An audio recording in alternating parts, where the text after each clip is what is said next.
மாமா, உங்களுக்கு ஒரு விஷயம் தெரியுமா? என்ன மாப்பிள?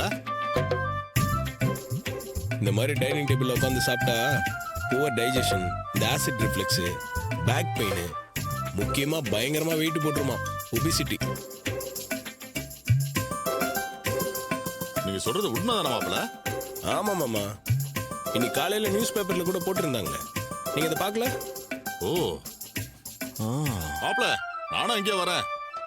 நீங்க கீழே உட்காந்து சாப்பிட்டாலும் சரி, இல்ல வாசல்ல உட்காந்து சாப்பிட்டாலும் சரி, உங்க கூட தான் சாப்பிடுவேன். நானும் கீழே போய் உட்காந்து சாப்பிடுறேனே. மாமா, நானும் அங்க வந்துடுறேன். வாங்க வாங்க, இப்படி உட்காருங்க. சாப்பிடுறவங்களா குண்டு ஆகட்டும், நமக்கு நம்ம அழகுதான் முக்கியம். ரேவதி, நீ எங்க போற? இங்கேயே உட்காந்து சாப்பிடு. என் புருஷன் கீழே உட்காந்து சாப்பிடுறப்போ நானும் கீழே உட்காந்து சாப்பிடுறேன். அப்படி சொல்லு ரேவதி.